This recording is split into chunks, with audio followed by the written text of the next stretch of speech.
Sandito naman kami mga team Hello, pahirap. mga team Kami po pahirap. nagbablog. Kung may team payaman, may team pahirap.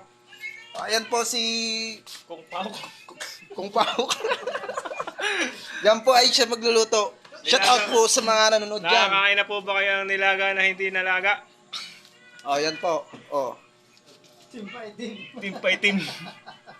Ito po, magluluto po kami kaso Ito po yung aming niluluto na Foreman. Foreman ng iska. sinigang, sili, tapos may oyster sauce. Kompleto po yan, tsaka magic sarap. Foreman. Ito po pala yung isa. Ay, basura pala to. Basura pala to. Tapos, hinihintay lang po namin yung isa, si Foreman John D. Mamaya, babalik yung dito. Yung aming inipong scrap, bibita namin. Yung naipon naming scrap, yun yung ibibenta namin sa John Shop. Scrap? Ay, scrap ba yun, pre? Scrap ba yun?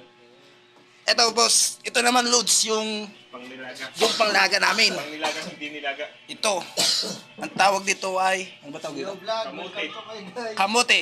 Hello vlog, welcome to my guys. Sabi mo. Well, hello, vlog. sorry. Sorry, sorry.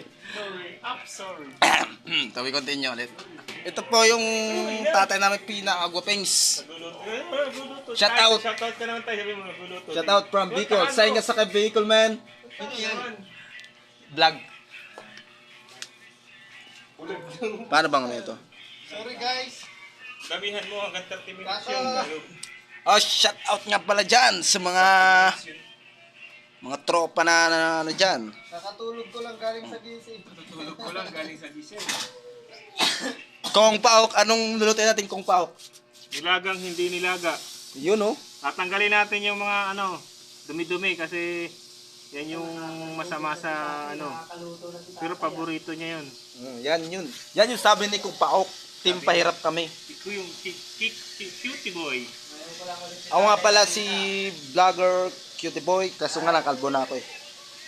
Hindi tulad doon na pang-upa yung mga pormahan ko, yung kabataan ko pa.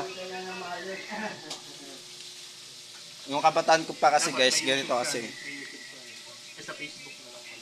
Kaya guys kasi nung kabataan ko pa guys, talagang pambato ako sa pagandahan na laki guys. Huwag ka matumawa. Guys, nalabad lang ako sa paganda lalaki eh, kaso nalaglag ako doon sa nyog yun. Nawala na. Binasagan niya ako guys na kamukha ko si Piolo Pascual nung nalaglag ako, yun na. Kaganito ng ano ko. Mukha mo na si Lebron James. Ngayon, alam mo guys kung sino kamukha ko ngayon? Si Kevin Garnett, yung sa Boston. Yun! Kasi yung puwet. Hindi, kaso naman, kulay lang naman. Kulay lang yun. Dati kasi papapi ang mukha ako, ngayon, Kevin Garnett na eh. Sana si John D. Wala pa yung forma namin. Oh guys, babalik ako dyan. Shout out.